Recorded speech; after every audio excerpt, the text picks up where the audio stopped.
You know that he's not the one who made the decision to close, right? Unfortunately, I can't discuss any of that with you. I'm only able to discuss what's in this document right here. If you do have any further questions, you can contact the PRSC. I'm asking you about the allegation in the document that you're firing a 13-year employee. You understand he's not the one who made that decision that day, right? I'm telling you that I cannot discuss any issues with you. I'm telling you I'm not the one that made the decision that day. Can you follow up with more details about that?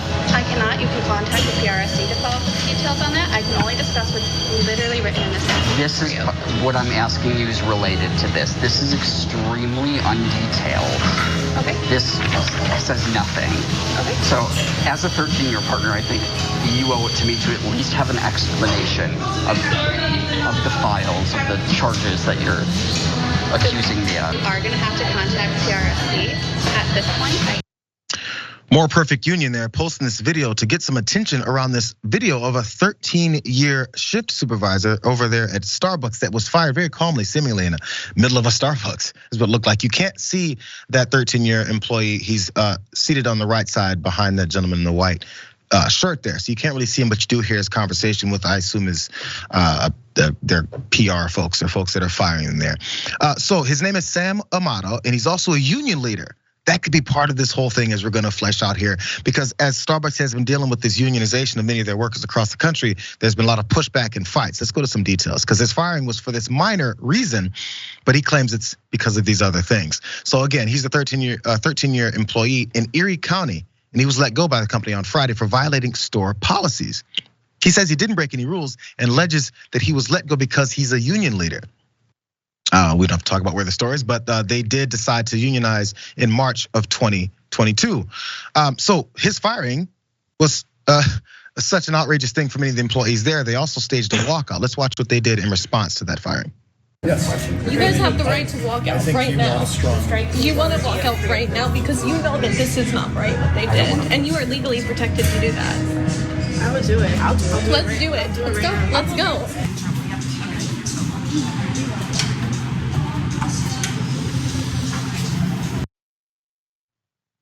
So this side of the story is the statement to Fox Buffalo. The Starbucks alleges that Amato violated these store policy violations. The spokesperson says he closed the store lobby without permission. His termination papers reference conversations about his performance also in May. But Amato says none of that is true. He said that just did not happen. They made up those claims. So now it's one person's word versus this company about what it was and the reasons why he was fired. I'm not sure if the fact that these other employees decided to walk out in response to his firing gives more clout to what he's saying. But these things about unionization and specifically these healthcare issues within the company and the way they kind of get dangled in front of folks and snatched back like a bit of cheese is also another part about this. Amato gives his account in this one clip where they were talking about, again, from a More Perfect Union, about they're giving testimonies of this poor quality of healthcare and also work conditions. Let's watch what they put out. You know, I'm so proud of the fact that 25 years before the Affordable Care Act, Starbucks provided health insurance to our partner. Over the years, Starbucks healthcare plans have gotten more expensive. The coverage has not gone up. Well, Starbucks always says that they value us. Sorry, it makes me a little, sorry. I've given more than a decade of my life to this company that I give so much time and passion to. And Starbucks doesn't really do anything to help us out. They can afford it, they can do a lot more, and they choose not to.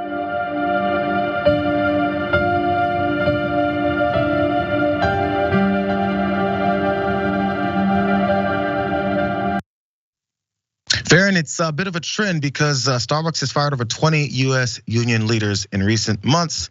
The Guardian did post there as well. And it seems to be something that's, I guess, hidden in plain sight. I'm looking for more explanations. What are your thoughts, bro? Yeah, absolutely. I mean, it's very clear that other corporations, including Starbucks, are doing this. They want to get rid of that union threat, and they think, oh, okay, we get rid of this one person here, one person over there. It's going to take away any threat of unionization. But what really ends up happening is it acts like a lightning rod. it brings more attention to them. It brings more attention for the employees themselves to realize, oh my God, this is how little they value us. And I love that video there of Amato because he's talking about they could do more, they're choosing not to. And that, again, that's not just Starbucks. I mean, that is pretty much every major corporation in the United States, when you get right down to it.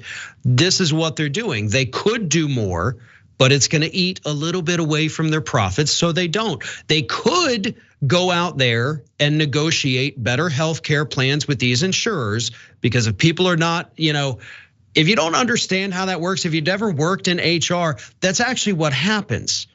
You have your HR department or whatever department it is, they go out there to the health insurance companies, they negotiate these plans and prices. They do it every single year when the policy renews. They have the ability to do better.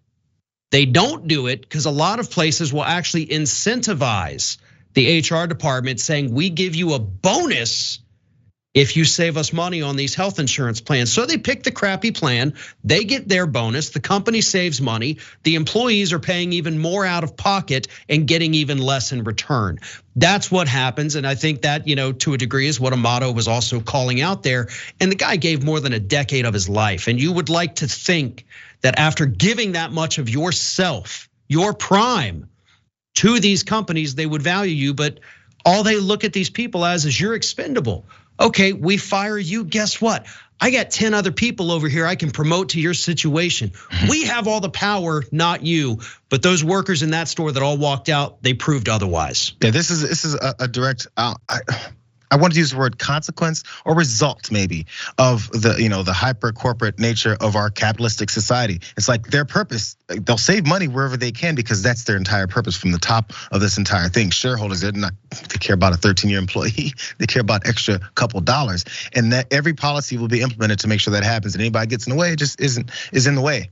But we hear politicians say all the time, let's just give the money to the corporations and the rich folks and they'll go ahead and trickle it down. They'll be fair. If we don't do that, then they're gonna get mad. Sounds like they're mad even when they get it.